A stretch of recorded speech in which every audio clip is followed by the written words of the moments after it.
100 tahun sekali setelah Rasulullah SAW wafat akan muncul mujadid pemimpin Islam. Bukan Nabi, bukan Rasul, mujadid di bawah kepemimpinannya. Dan ketiga, umat Islam akan memimpin dunia dalam genggaman kaum muslimin. Sehingga Allah mengutus seorang laki-laki dari keluargaku, dari keturunanku, keturunan Rasulullah SAW. Yuwatu ismu ismi, serupa namanya dengan namaku. Siapa namanya?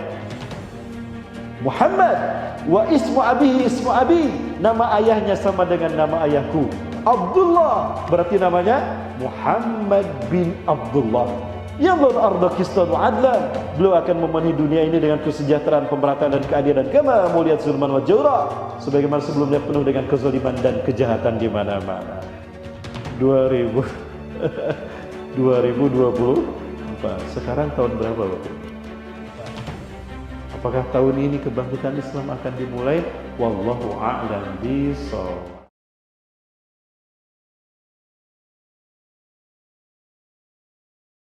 Kenapa harus Palestina, Bapak Ibu? Dan kenapa sampai hari ini Palestina masih berdarah-darah? Bapak Ibu yang dirahmati Allah Subhanahu wa taala, suatu hari Rasulullah ditanya oleh Bilal bin Rabah, oleh Abu Zar Al-Ghifari. Abu Zar bertanya kepada Rasulullah SAW, ya Rasulullah, ayul masjidi bunya fil alam awalan. Wahai Rasulullah, masjid apakah yang pertama kali dibangun di muka bumi? Rasulullah SAW mengatakan Al-Masjidil Haram. Masjidil Haram. Semua ayun ya Rasulullah. Kemudian masjid apa ya Rasulullah yang dibangun kedua setelah Masjidil Haram? Al-Masjidil Aqsa. Kam bainahuma, berapa jarak keduanya? Arba'una sana, 40 tahun. Jadi masjid yang pertama dibangun di muka bumi itu Masjidil Haram, yang berada di mana? Di Mekah. Siapa yang membangun kedua masjid ini? Nabi Adam alaihissalam. Tugas pertama Nabi Adam setelah 100 tahun berada di muka bumi, kita tahu Nabi Adam diturunkan oleh Allah dari surga ke dunia. Nabi Adam dipingsankan Allah, diambil bongkahan tanah yang ada Nabi Adamnya, dijatuhkan di Hindustan, fi makanin a'la fawqal ardi, di Hindustan. Kemudian Siti Hawa dipingsankan Allah, dijatuhkan di Jeddah. Adapun iblis Allah jatuhkan di Dastamaisan, Irak, Basrah. Ya, dalam keadaan berbentuk seekor ular besar, ular naga, bertanduk, bersayap, bisa mengeluarkan api dan bisa berbicara. Ular naga. Jadi ular naga adalah bentuk pertama iblis Allah turunkan dari surga ke dunia. Maka kita dapat bayangkan dengan satu naga dunia gonjang-ganjing, Bapak Ibu. Sekarang Indonesia 9 naganya, lebih gonjang-ganjing lagi. Betul ya Bapak Ibu? Ada 9 apa ada 10? Katanya ada 10. Cuma yang ke-10 baik hati naganya. Suka nolongin orang. Ya, orangnya soleh, naganya soleh, baik hati. Dan tinggal di Sumatera Utara. Naga Bonar. Naga Bonar. Bapak Ibu yang Allah Subhanahu wa taala. Nah, Allah berfirman kepada Nabi Adam, ya Adam, inni ladaya baitun bi Bakkatal mubarakah allati tusawi arsyahada. Hei Adam, aku punya satu rumah Ka'bah di Mekah yang aku berkahi, di mana Mekahku itu lurus dengan arsku. Nah, ini Bapak Ibu. Jadi kenapa Ka'bah di Mekah tidak di kota Palembang? Karena Mekah lurus dengan ars Allah.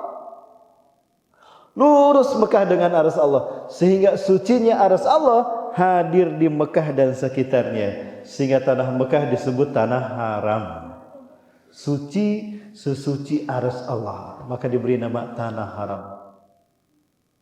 Itulah yang Rasulullah tegaskan ketika mau hijrah ke Madinah. Inna hadzal balad haramahullah yauma khalaqas samawati wal arda fa huwa haramun bi hurmatillah ila yaumil qiyamah. Sesungguhnya Mekah ini Allah sucikan dia, Allah haramkan dia sejak Allah ciptakan langit dan bumi. Maka Mekah tetap suci dengan kesucian Allah sampai hari kiamat.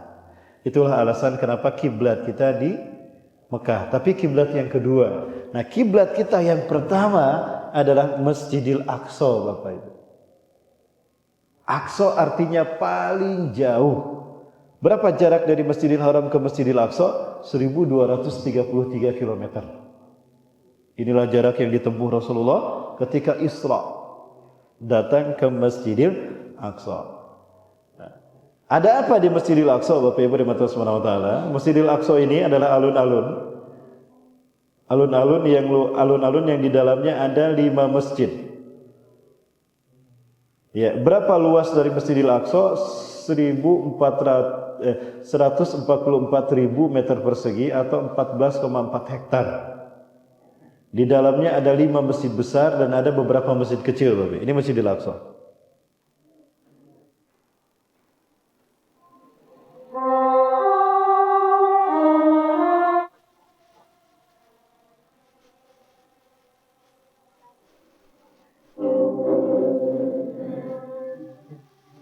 Jadi areal yang ada dalam garis merah inilah Al-Masjidil Aqsa, alun-alun, luasnya 14,4 hektar. Ada 5 masjid besar di dalamnya dan ada beberapa masjid kecil. 2 masjid besar terlihat di atas. Ini Masjid Dome of the Rock dan ini Masjid Qibli. Baik, saya perlihatkan satu-satu Bapak Ibu.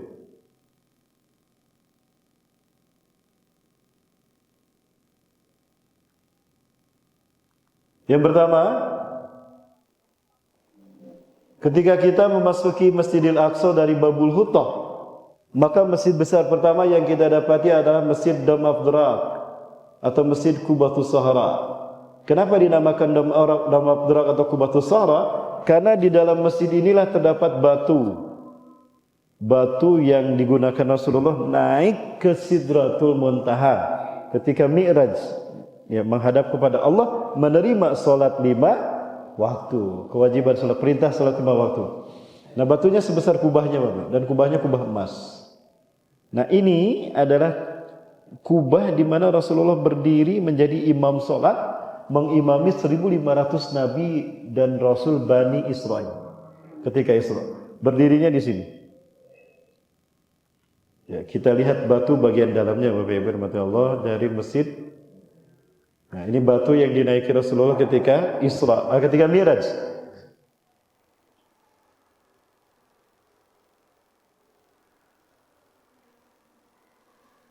Nah, Rasulullah SAW berdiri di atas batu ini seperti abang ini berdiri. Ini bagian dalam dari kubah emas dari Masjid Dome of the Rock atau Qubatus Sahara. Bagian dalam dari Masjid Dome of the Rock.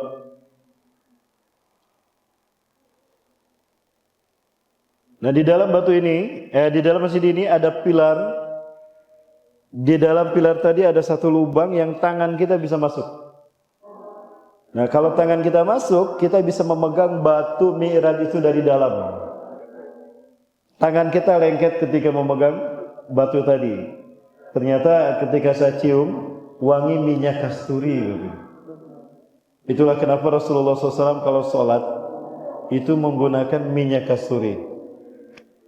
Ya, mengingatkan Rasulullah kepada harumnya batu yang dinaiki Rasulullah SAW ke Sidratul Muntaha sepanjang perjalanan. Makanya Rasulullah mensunahkan kita ketika ibadah, terutama sholat Jumat, Idul Fitri, sholat 5 waktu, itu menggunakan minyak kasturi. Ini minyak kasturinya, Bapak yang membutuhkan silakan.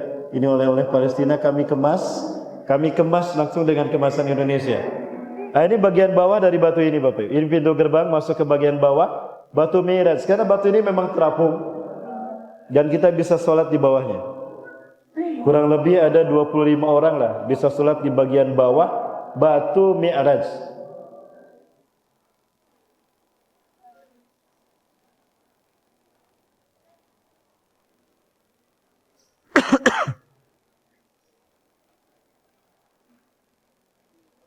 Nah, kita sudah berada di bawah batu tadi. Di bawah batu inilah dulu menggenangnya darah kaum muslimin ketika perang salib tahun 1181 sampai 1187 di zaman Salahuddin Al-Ayyubi. 70.000 kaum muslimin dipaksa murtad. Yang tidak mau murtad disembelih, darahnya menggenang di sini. Di atas batu ini ada lubang, makanya ada lubang di atas batu ini.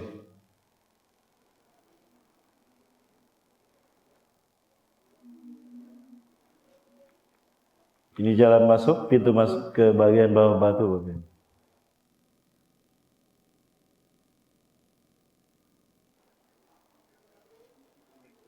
Nah, ini ada lubang bagian atas ini.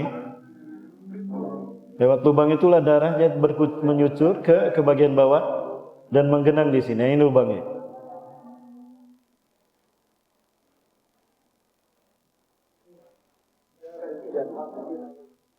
Ini lubangnya. Ada 5 tentara kaum muslimin dipaksa murtad. Ya junud, hatta syahaduna li anna Yesus ilahukum. Apakah kalian bersaksi kalau Yesus Tuhan kalian? Karena takut dibunuh, maka dia mengatakan, La ilaha illa Yesus, la robban siwah. Ana asyhadu anna Yesus ilahi. Saya bersaksi Yesus Tuhanku. Tidak ada Tuhan selain Yesus. Aman. Yang kedua aman. Yang kelima, itu qaidnya, panglima perangnya. Pemada takut, pemada tasyhad ya qaid. Hal tasyhad anna Yesus ilahu. Apa kata panglima perang tadi? Asyhadu an la ilaha illallah wa asyhadu anna Muhammadar Rasulullah. Dipukul itu, disiksa si panglima perang tadi, diseret ke pinggir sungai, dipenggal kepalanya, jatuh kepalanya, lepas kepalanya. Kepalanya tidak tenggelam, tapi terapung di sungai dan berputar-putar, tidak hanyut, tapi berputar-putar di situ sambil membaca ayat terakhir dari surat Al-Fajr. Ya ayyatuhan nafsul mutmainnah irji'i ila rabbiki radiyatan mardiyah fadkhuli fi ibadi wadkhuli jannati. Hai jiwa yang tenang, kembalilah kamu kepada Tuhanmu, masuklah ke dalam kelompok hamba-hambaku di dalam surga dalam keadaan ridho dan dibahagiakan. Ya, subhanallah. Terus sehingga akhirnya pergi kepala tadi sambil tidak berhenti membacakan ayat yang tadi. 4 orang tentara yang tadi murtad masuk Islam lagi. Asyhadu an la ilaha illallah wa asyhadu anna Muhammadar Rasulullah. Dipenggal satu-satu, Pak. Itu merah semua sungai tadi dengan darah-darah kaum muslimin. Yang 70.000 itu dipenggal dan di bawah batu ini. Jasadnya pada perang salib itu kemudian dimakamkan sebagai syuhada mujahidin. Dan ini yang terjadi pada saudara-saudara kita di Gaza hari ini, Bapak Ibu. Nanti kita lihat Bapak. Masih ada waktu Bapak Ibu? Jamaah, mana suaranya ini? Lanjut Bapak Ibu. Nah, masjid yang kedua yang besar adalah Masjid Qibli. Nah, ini masjidnya. Jadi kalau kita melangkah melewati Masjid Damatra, kita akan mendapati tangga ke bawah. Dan ini anak-anak gadis yang ada di Masjidil Aqsa. Cantik-cantik Bapak Ibu. Saya sampai tidak bisa berkedip. Ustadz kok begitu? Ustadz juga manusia Bapak Ibu. Ini Masjid Qibli. Yang Bapak Ibu lihat, kubahnya berwarna hitam. Jadi masih Al-Aqsa juga. Jadi Al-Aqsa itu komplek. Di dalamnya ada beberapa masjid. Ini Masjid Qibli. Dan Bapak Ibu tadi lihat di Masjid Qibli ini banyak penyerangan. Sering terjadi penyerangan Israel sehingga ketika kita sholat kita tidak bisa melaksanakan sholat dengan baik. Ya.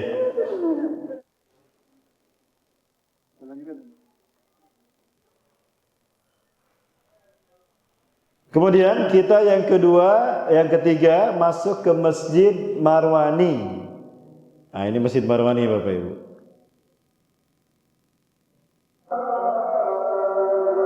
Ini azan sholat asar.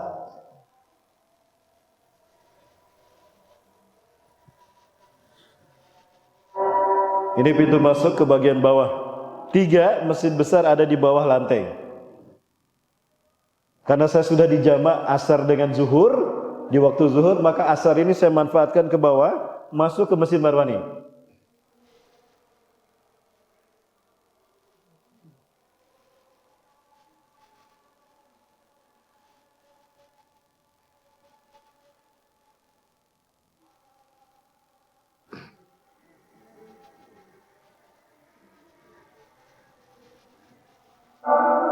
Ini adalah ruangan di mana Nabi Daud dan Nabi Sulaiman terutama memberikan pelajaran kepada umatnya Yang hadir dalam ruangan ini bukan hanya manusia, bangsa jin. Ada satu tiang yang itu dibangun oleh bangsa jin. Yang belum selesai. Kenapa belum selesai? Nabi Sulaimannya keburu wafat. Melihat mengawasi begini memegang tongkat. Dikiranya tidur padahal Nabi Sulaiman sudah meninggal. Tahu kalau Nabi Sulaiman sudah meninggal, tongkatnya dimakan rayap.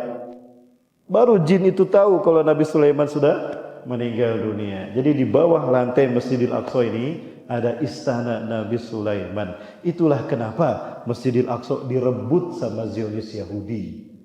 Satu masjid peninggalan Nabi dan Rasul, DKM-nya orang Yahudi, Masjidil Aqsa. Jamaah bilang sama saya, Ustaz, kami ingin masuk salat tahajud Ustaz di Masjidil Aqsa. Boleh Bapak Ibu, silakan. Tapi jangan samakan dengan Masjidil Haram. Masjidil Haram, Masjid Nabawi, kita bisa masuk kapan saja. Bahkan kita bisa iktikaf. Tapi tidak dengan Masjidil Aqsa yang mengizinkan kita masuk mereka. Saya bilang sama jamaah, hotel kita di National Hotel, di Jalan Jahra Street. Jahra Street itu pendek, lalu masuk mentok ke Masjidil Aqsa, ke Jalan Salahuddin Street. Nah, di Salahuddin Street itulah masuk ke Babul Amud. Dari Babul Amud masuk ke Babul Hutah, pintu Masjidil Aqsa. Begitu kami sampai di Babul Hutah, tentara Israel berjaga-jaga Bapak Ibu. Nah, ini contohnya perjalanan kami dari hotel ke Masjidil Aqsa. Ini sudah masuk ke bagian dalam dari komplek Old City, Kota Tua. Inilah suasana rumah-rumah para Nabi dan Rasul zaman dulu Pak. Ini kanan kiri kita rumah Nabi dan Rasul yang dulu tinggal di komplek ini.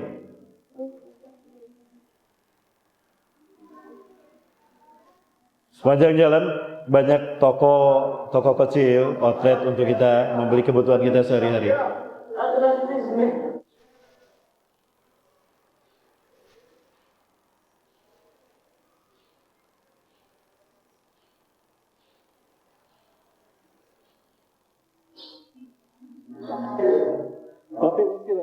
Sudah terlihat pintu Babul Hutah, semua pintu Al-Aqsa berwarna hijau. Dari kayu yang ada plat besinya itu berwarna hijau. Bapak Ibu bisa saksikan, semua pintu dijaga tentara Yahudi lengkap dengan senjata mereka. Ini kamera tersembunyi Bapak Ibu. Saya simpan di dada saya, tidak saya sentuh, tidak saya lihat, seolah-olah itu mati padahal sedang hidup. Saya sampai berdoa mudah-mudahan tentara Yahudi ini tidak ngambil kamera saya. Karena saya harus membuat dokumentasi ini, alhamdulillah mereka tidak mengambilnya sampai saya pulang, mereka tidak mengambilnya. Alhamdulillah. Bapak Ibu rahmatullahi subhanahu wa taala. Sudah terlihat pintu Dome of the Rock. Di dalam Masjid Marwani tadi terdapat mihrab Siti Maryam. Ini mihrab Siti Maryam. Disinilah Nabi Zakaria memelihara Siti Maryam. Dan di situ pula Siti Maryam memelihara Nabi Isa alaihi salam. Mohon maaf karena kamera kecil portable yang bisa masuk untuk saya sembunyikan, maka resolusinya tidak begitu bagus Bapak Ibu. Jadi mohon maaf. Nah, ini pintu masuk ke bagian dalam mihrab Siti Maryam. Ini mihrab Siti Maryam. Bagian dalam dari mihrab Siti Maryam. Disitulah Siti Maryam berdiam diri, bertahanus. Dan disinilah Nabi Zakaria menemukan buah-buahan rizki dari Allah yang muncul tidak pada musimnya. Ada durian, tapi tidak pada musimnya. Yang muncul di musim itu adalah yang bukan muncul di musimnya maksudnya. Ya Bapak Ibu. Nah, Bapak Ibu dimati subhanahu wa taala, apa yang terjadi kemudian saudara-saudara kita di Masjidil Aqsa Bapak Ibu? Ada tetesan darah yang saya lihat dan itu dijaga oleh tentara Yahudi. Kenapa? Baru ada penembakan. Beginilah nasib saudara-saudara kita di kiblat kita yang pertama, terutama di Gaza, wabil khusus di Masjidil Aqsa. Baik Bapak Ibu, kita lihat bagaimana kondisi saudara-saudara kita di Masjidil Aqsa dan Masjidil Aqsa itu sendiri. Namun sebelumnya saya sampaikan Bapak Ibu, keutamaan kita berkunjung ke Masjidil Aqsa. Apa kata Rasulullah? Siti Maimunah bertanya kepada Rasulullah, "Ya Rasulullah, aftina fi Baitul Maqdis." Wahai Rasulullah, berikan aku fatwa tentang Baitul Maqdis. Ardul mahsyari wal mangsyar. Baitul Maqdis adalah bumi dihimpunnya manusia dan bumi bertebarannya manusia di muka bumi. Nanti di padang mahsyar, di akhirat.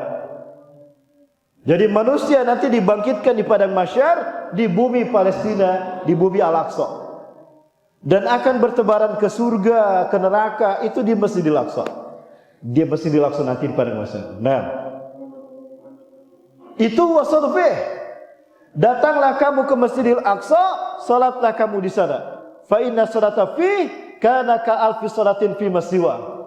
Karena salat di Masjidil Aqsa sama dengan 1000 kali salat di masjid yang lain. Ya Rasulullah, ara'aita in lam astati an atahammal ilaik? Fama ta'murna? Jika kami tidak bisa berkunjung ziarah ke Masjidil Aqsa karena jauh, kami tidak punya ongkos ya Rasulullah, sedekahkan hartamu. Sedekahkan minyak zaitunmu untuk menyalakan Masjidil Aqsa. Nah, di Masjid Marwani, Bapak Ibu, ada sumur Al-Aqsal Qadim. Di bawah Masjid Kibli ada Al-Aqsal Qadim. Masjid yang keempat ada sumur zaitun. Itu untuk menyalakan listrik genset yang ada di Masjidil Aqsa. Karena Israel sudah memutuskan aliran listrik ke Masjidil Aqsa. Jadi listriknya ditopang oleh genset pakai minyak zaitun di bawah Masjid Kibli. Ini adalah dinding barat dan inilah pintu di mana Rasulullah masuk ketika Isra Mi'raj, lewat pintu ini Bapak Ibu. Allahumma ihfazil Masjidal Aqsa minal yahudil hafidin.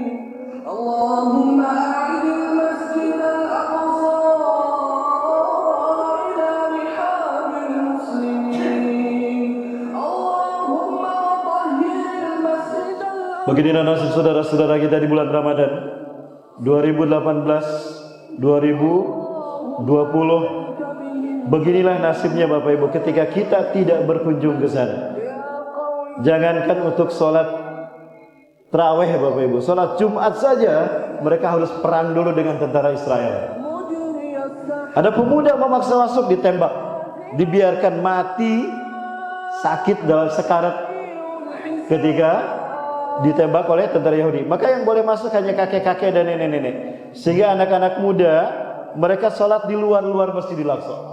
Sholat tarawih pun dibatasi hanya 45 menit. Lebih dari 45 menit diusir. Tidak bisa melanjutkan sholat tarawih.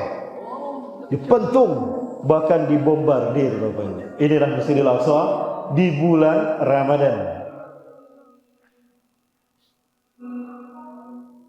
Idza zulzilatil ardu zilzalaha wa akhrajatil ardu athqalaha. يومئذ تحدث أخبارها بأنها يومئذ ينظرها واسنانا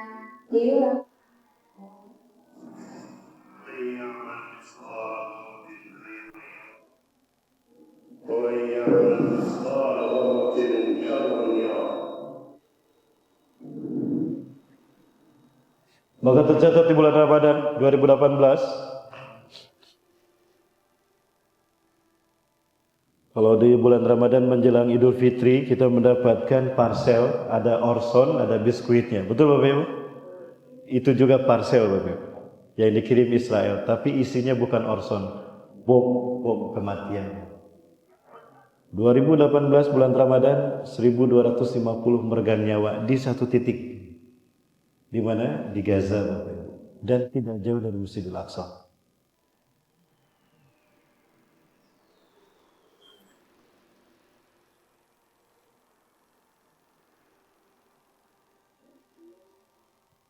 Dari 1250 orang yang meregang nyawa, 750 anak-anak Bapak Ibu. Tak sempat lagi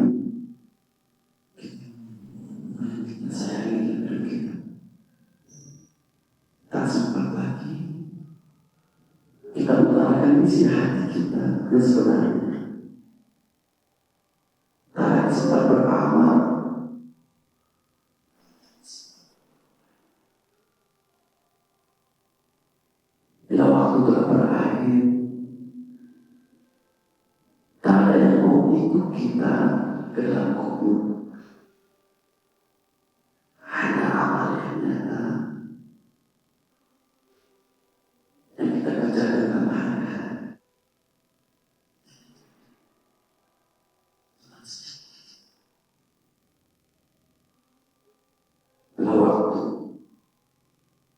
Lubang peluru di dada anak ini, Bapak. 2 peluru bersarang di dada anak ini.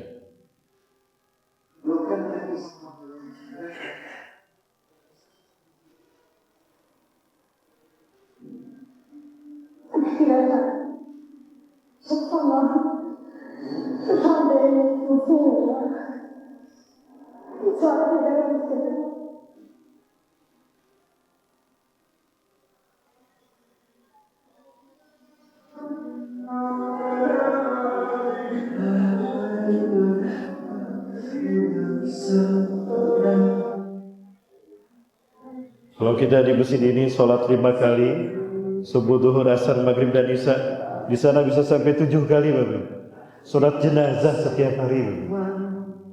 Setelah sholat duhur, kita sholat jenazah. Karena selalu ada jasad saudara-saudara kita yang sudah terbujur kaku syahid di bantai Zionis Yahudi, Bapak. Anak-anak banyak yang menjadi yatim piatu.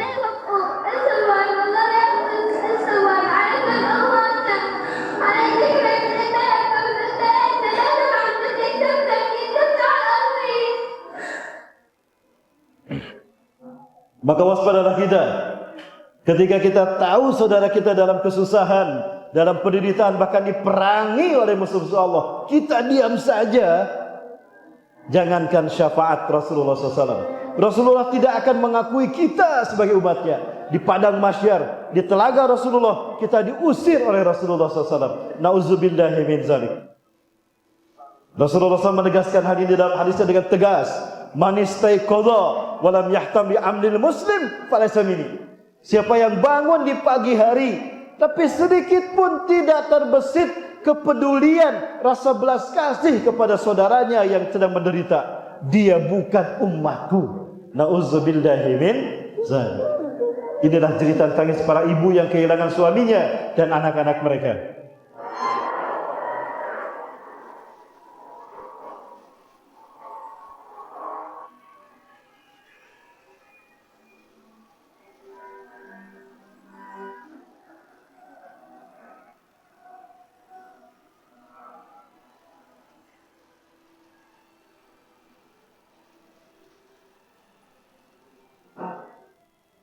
Sampai kapan Ustaz Palestina menderita seperti ini? Insya Allah badai Palestina ini sempat berlalu, insya Allah. Kapan Ustaz? Tidak lama lagi Bapak Ibu akan segera berlalu. Kabar gembira dari tanah Palestina, dari Gaza kemarin Bapak Ibu. Belum lama ini saya langsung mendapatkan dari sana seorang syekh memberikan kabar gembira pada kita. Apa Ustaz kabar gembiranya? Ini syekh. The smell of musk is spread all over Gaza. People are digging under the rubble, picking up markers, smelling the spread of kasturi, darah-darah para syuhada. Mereka menyeruakan harum minyak kasturi. Betapapun setiap hari dilakukan upaya untuk pencarian korban yang tertimbun reruntuhan akibat kekejaman Zionis Israel. Namun luar biasa ajaibnya, meskipun para syuhada ini dapat ditemukan setelah beberapa hari kemudian, namun tidak sedikit pun tercium bau busuk dari daging-daging mereka. Tapi sebaliknya, harum minyak kasturi. The smell of al-misk is all over Gaza. The smell of musk is spreading all over Gaza. People are digging under the rubble, picking up markers, smelling the spread of al-misk. Allah. Syuhada ini mengatakan, saya punya adik laki-laki tinggal di Gaza, di belakang masjid rumah sakit Al-Sofa yang dibom Israel. Istrinya dari Suriah, bermimpi setiap pagi, setiap malam mimpi bertemu Rasulullah SAW. Dan apa kata Rasulullah SAW? Ya ahla Syam, ya ahla Gaza, isbiru, qaribun alaikum nusratu minallah. Sabar wahai penduduk Gaza, sabar wahai penduduk Syam. Sebentar lagi pertolongan Allah akan datang. Sebentar lagi pertolongan Allah akan datang. Allahu Akbar. Sebentar lagi. Pertanyaannya kapan Bapak Ibu? Ini jawabannya. Dari Abu Hurairah radhiyallahu anhu, Rasulullah SAW ia berkata, qala Rasulullah sallallahu alaihi wasallam, Rasulullah SAW bersabda, "Inna Allah yab'atsu min hadhihi al-ummah." Sesungguhnya Allah akan mengutus dari umatku ini, ala ra'si setiap kelipatan kulli mi'ati sanah, 100 tahun sekali, man yujadidu dinaha, seseorang yang akan memperbaiki agamanya. 100 tahun sekali setelah Rasulullah SAW wafat akan muncul mujaddid pemimpin Islam. Bukan Nabi, bukan Rasul. Mujaddid. Pembaharu. Yang tugasnya apa? Satu, membersihkan Islam dari paham sesat. Maka tidak ada paham sesat. Cukup nanti Islam satu. Ma'ana alaihi wasabi. Apa yang aku dan sahabatku mengamalkannya. Yang kedua, kata Rasulullah SAW, umat Islam akan dipersatukan di bawah kepemimpinannya. Ada tahta qiyada wa ibaratih. Di bawah kepemimpinannya. Dan ketiga, umat Islam akan memimpin dunia. Dunia dalam genggaman kaum muslimin kembali. Ya, siapa orangnya Ustaz? Ini dia. Ya, siapa ya Rasulullah? Ini orangnya. Kata Rasulullah, "Laulam yabqa minad dunya ila yaumun." Andai tidak tersisa dari dunia ini kecuali satu hari. Andai ini hari terakhir, besok kiamat, la tawallallahu dzalikal yaum. Allah akan memanjangkan hari itu. Hatta yuwasafi rajulun min ahli baiti, sehingga Allah mengutus seorang laki-laki dari keluargaku, dari keturunanku, keturunan Rasulullah SAW. Yuwatu ismu ismi, serupa namanya dengan namaku. Siapa namanya? Muhammad. Wa ismu abihi ismu abi, nama ayahnya sama dengan nama ayahku. Abdullah, berarti namanya Muhammad bin Abdullah. Yamlul arda qistan wa adlan, beliau akan memenuhi dunia ini dengan kesejahteraan, pemerataan dan keadilan. Kama muliyat zulman wa jawra, sebagaimana sebelumnya penuh dengan kezaliman dan kejahatan di mana-mana. Bapak Ibu, umat Islam yang terakhir memimpin dunia adalah Turki Utsmani, dan Turki berakhir di tahun 1924. Turki berakhir di 3 Maret 1924. Andai angka 1924, andai saja kita ambil tambah 100 berapa? 2024. Ini matematikanya versi sekolah apa versi KPU? 2024. Sekarang tahun berapa Bapak Ibu? Apakah tahun ini kebangkitan Islam akan dimulai? Wallahu a'lam bishawab. Insyaallah kebangkitan Islam akan terjadi, bahkan pasukannya sudah dipersiapkan, dan ternyata salah satu pasukan itu bernama Merah Putih. Betul Ustaz, bernama Merah Putih. Saya tidak menggunakan lisan saya, tapi Rasulullah sendiri yang menyatakan itu di dalam hadisnya, ya, tentang adanya bangsa yang akan memimpin dunia.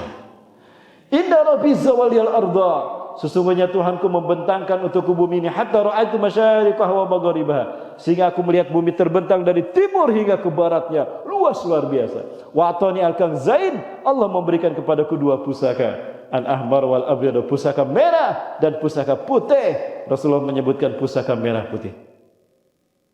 Wa anna ummati sayablughul mulkuha ma zawaliya minha, umatku di akhir zaman akan kembali memimpin dunia dengan pusaka merah putih tadi. Allahu Akbar. Ini bukan tentang Indonesia, tentang merah putih. Dan inilah hadis yang oleh para ulama digunakan. Robek warna Belanda, warna birunya, bendera Belanda itu warna birunya, sisakan merah putih. Itulah warisan Rasulullah, pusaka Rasulullah untuk kita. Allahu Akbar. Saya tanyakan pada guru saya Ali Al-Abbas. 2016 belum menjadi imam salat subuh Bapak Ibu. Sepatu beliau dengan sepatu saya, jadi saya ketahuan kalau saya datang. Tadinya mau sembunyi-sembunyi Bapak Ibu. Kemudian 2017 kami disambut Dr. Yusuf Abu Sunaina. Gantian saya pegang kamera, Ustaz Saifullah yang mendampingi untuk menjadi penterjemah. Kemudian Dr. Abu Bakar Al-Awawidah, beliau wakil ketua Rabita Ulama Quraisy, semuanya mengatakan, dari seluruh negara yang dipilih Allah memimpin kebangkitan Islam, tinggal kalian Indonesia yang belum Allah pilih memimpin kebangkitan Islam dunia. Allahu Akbar. Bapak Ibu, dan terakhir dari saya, Syekh Muhammad Ismail Zain Al-Yamani rahimahullah. Beliau sudah meninggal dunia. Beliau mimpi bertemu Rasulullah SAW. Begitu pula dengan Al-Habib Muhammad bin Alawi Al-Amriki Al-Hasani, ulama ternama dan termasyhur, terkenal di Saudi Arabia, cucu Rasulullah SAW. Mereka bermimpi bertemu Rasulullah, dan Rasulullah berlari, berperang. Ya Rasulullah, di mana anda tusri? Aina anta dhahib? Kenapa anda tergesa-gesa, kemana anda akan pergi? Ana dhahibun ilal Gaza, seuqatilul yahuda alladziina yaqtuluna ummati fiha. Aku akan berangkat ke Gaza, akan aku perangi Yahudi yang membantai umatku di Gaza. Ana ashtari dhahiban ma'aka ya Rasulullah, izinkan kami berperang bersama anda. Beliau-beliau ini ikut berperang.